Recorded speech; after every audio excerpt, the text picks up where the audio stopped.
Banget. Kita lanjut ke yang sudah tadi disentil-sentil sedikit dari Aldi. Tadi kita akan bahas Arsenal. Jujur, memang pertandingannya sih nggak spesial-spesial amat, tapi hasilnya spesial loh ini, ya kan? Dengan hasil ini penantian 8 tahun Arsenal akhirnya terjawab. Dan kali ini gelar apapun kayaknya udah matters banget buat seorang Arteta tuh udah, pokoknya gelar apa aja dah harus nih demi sebuah pembuktian dari Arteta. Betul nggak? Setuju nggak?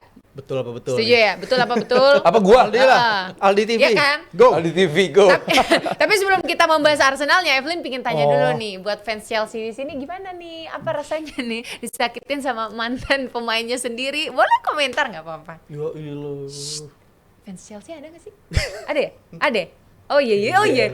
Kalau kata Aldi mah biar rame, biar dibahas terus komen gitu. Hadir ya kan fans Chelsea? Canda fans Chelsea. Havertz legend tuh, legend Chelsea tuh, Havertz tuh. Gimana nih? Aldi kayaknya udah mau European Cup komen nih. winner kan? Iya, ngasih padahal tuh. Apa ini pertanyaannya gimana? Itu Apa? tentang pertandingan itu aja dulu deh. Pertandingan Mengenai itu akhirnya bisa. buat gua it's on Chelsea. Chelsea kalah gara-gara mereka sendiri yang punya pelatih mediocre kayak Liam Rowe senior. Maksud gua mungkin dia tertukar bahwa ini tuh game Liga apa game Cup ya. Artinya? Kalau game Liga lu bisa 0-0 sama Arsenal di Emirates ya udah bagus. Tapi ini kan Cup, lu harus menang. Lu kondisi 3-2 kalah. Ugly win pun emas gitu loh. Iya. Iyalah. Cuman gua nggak ngerti dari start seperti itu lu masukin 5 pemain bertahan. Terus lu jadikan Delap sebagai winger, Joe Pedro juga lebih banyak di tengah. Baru menit 69 apa kalau nggak salah ya. Ada menit 60-an gitu, 60-an, Pak. 60 pergantian. Iya, baru Chelsea punya approach yang lebih menyerang gitu. Maksud gua lu tahu kondisi 3-2, lu kayak membiarkan oke, kita biarkan Arsenal menyerang, kita bakal absorb serangan dari Arsenal. Baru menit 30 menit terakhir kita bakal nyerang. Kan nggak masuk. Kalau Arsenal pada akhirnya bermain boring, kalau Arsenal pada akhirnya bermain aman, kalau Arsenal mengutamakan safety, ya wajar. Nggak ada yang datang ke Emirates, nggak ada fans Arsenal yang nonton semalam untuk dihibur. Yang Arsenal harapkan, yang fans Arsenal harapkan adalah Arsenal melaju ke final, which is mereka lakukan. Yes. Gitu. Checklist. Gua rasa pribadi, mana kamera? Wes. Lagi mau ngomong penting nih. Lagi mau ngomong penting. Gua rasa Siap-siap di kamera klip sorot, ini, sorot, siap-siap di kamera. klip. Kalau dari menit awal Chelsea menyerang, bisa membahayakan Arsenal. Padahal kenyataannya gitu. Kalau Chelsea punya approach seperti mereka menghadapi West Ham, yang benar-benar gelombang serangan demi gelombang serangan mereka lakukan, gue rasa bisa ngerepotin Arsenal. Toh di game kemarin pun sekali dua kali ada chance untuk Chelsea nyetak gol. Cuma mereka memilih untuk seperti itu ya, gue nggak ngerti. Arsenal pun ya udah nungguin 90 menit, udah nih nggak ada gol nih. Bener-bener 90 menit plus ya baru. Keluar abis itu dia. Ya udah deh kita bikin gol deh biar seru-seru aja ini buat yang udah nonton. Tapi yang bikin gol kenapa harus mantannya sih? Legend. Ini Legend privilege Chelsea. bagi Arteta. Oke. Privilege bagi Arteta. Gyökeres di ESPN FC, di Athletic, di dihina-hina karena gimana ceritanya lu striker selevel Gyökeres punya hanya 10 touches selama 60 menit. Artinya lu per berapa menit baru nge-touch. Di dalam kotak penalti cuma 1 touches. Artinya seminim itu. Ini pandit-pandit ESPN FC, pandit-pandit yang lain lupa. Lah di sini yang urgent untuk menang siapa? Yang urgent untuk mengirimkan bola banyak ke kotak penalti lawan siapa? Orang malah fokus pada Arsenal boring bla bla bla bla nggak niat menang. Lalu nggak lihat Chelsea-nya seperti apa? 5 back. Ya kan? Kesian gitu karena materi pemain Chelsea ini bagus. Dengan approach Liam Rowe senior kayak kemarin buat gue sayang banget karena ini pemain Chelsea oke. Kalau Palmer mungkin masuk lebih cepet, terus juga ya yang lainnya lah lebih approach menyerang lebih cepat dari awal.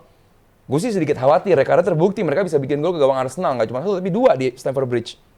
Artinya peluang untuk bikin gol ada gitu. Jadi buat gue yang gue sayangkan dari Chelsea adalah approach mereka di game kemarin gitu. Karena ini game yang sangat penting buat Chelsea. Game yang gue rasa pembuktian juga harusnya bagi Rowe senior. Jadi stop bahas soal Arteta boring, bahwa Arteta bla bla bla, Arsenal calon juara yang paling buruk. Lu gak fokus ke Chelsea-nya. Pembelian demi pembelian. Garnacho ngapain di lapangan kemarin? Ya kan?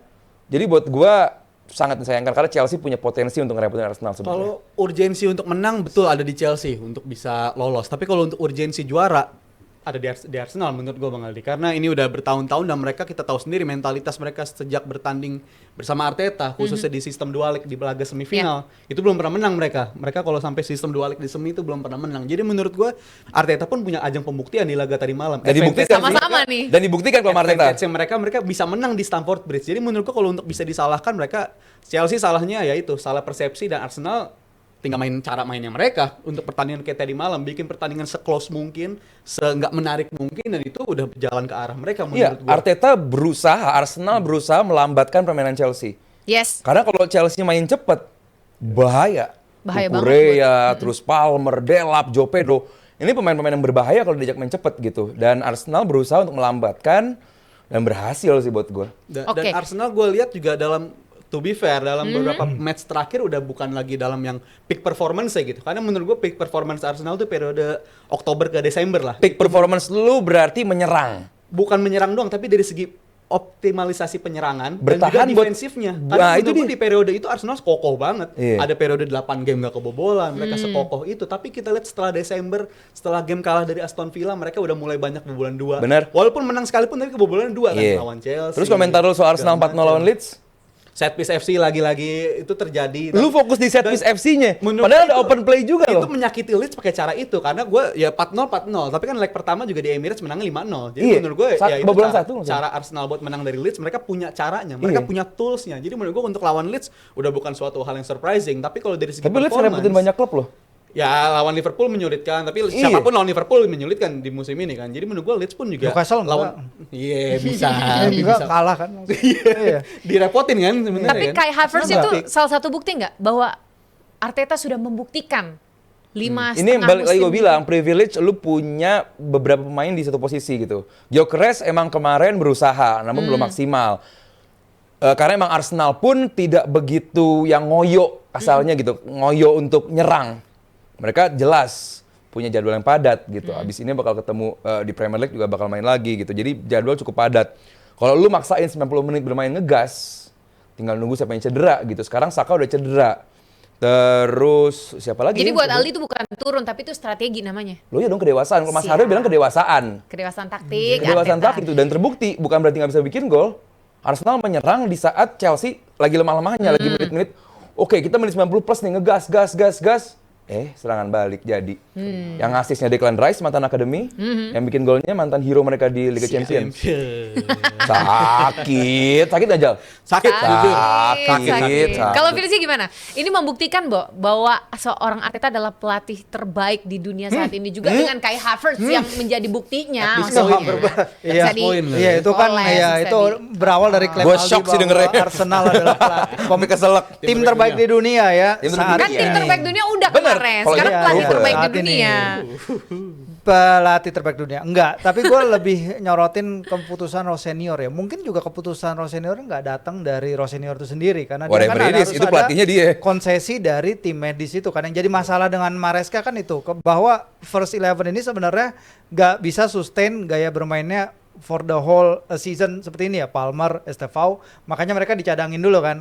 Ketika mereka masuk hanya dalam waktu 5 menit mereka bisa create 2 shot on goal ya. Sedangkan pada babak pertama cuman hanya ada 3 shot on goal. Jadi kalau kita lihat sebenarnya apa yang mau dilakukan Rosenior menurut gua make sense. Mereka textbook lah dia nggak mau kebobolan lebih dulu. Dia mau coba mancing Arsenal untuk nyerang, masalahnya Arsenal nggak mau nyerang. Ngapain nyerang? Iya, karena mereka nggak butuh menang juga. Dan disinilah akhirnya mereka memasukkan pemain-pemainnya yang heavy caliber, heavy attacker mereka ya akhirnya masuk untuk setengah jam lebih. Tapi setelah periode 5 menit yang setelah Palmer, Estevao masuk itu mereka nggak bisa create anything Garnacho lo nggak sebut? worthwhile gitu. Setelahnya Garnacho lebih baik nggak usah kita sebut sering-sering ya karena udah kelihatan di 2 pertandingan ini lawan West Ham juga dia jelek banget. Pedro Neto masuk. Jauh, Pedro Ketika itu Neto. ya nggak nggak spesial banget mainnya, tapi jauh lebih Dia bagus bagus daripada pertama lawan Arsenal karena cuy. iya benar, nggak tahu apa yang terjadi sama dia ya, kayaknya emang segitu aja, tapi 50 juta down the drain kayaknya kalau kita lihat. 50 juta Garnacho. 50 juta kan Garnacho, iya Wonderkid mahal soalnya, loh, wonderkid. wonderkid, bener.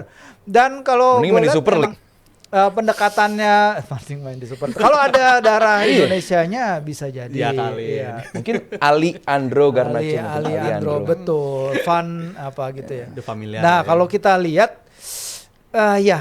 kita pinginnya memang Chelsea lebih main serang, oke, tapi kan dia pasti realistis juga dengan apa yang dia punya. Sementara bagi Arteta dan Arsenal sendiri, pertama kalinya masuk final sejak final Piala FA ya 2020 benar, dan bahkan dari current squadnya Arsenal ini hanya si Saka Martinelli yang punya pengalaman mengangkat trofi. Si Havertz mengangkat trofi tapi bersama Chelsea gitu. Dan kalau kita lihat sebenarnya emang Piala Liga gue nggak pernah setuju dibilang Piala Ciki ya, karena kita lihat emosional para pemain Newcastle ketika mengalahkan Liverpool, dan lihat peta pemain-pemain lain, lihat Fofana kemarin main sholat untuk para pemain ini memenangkan trofi.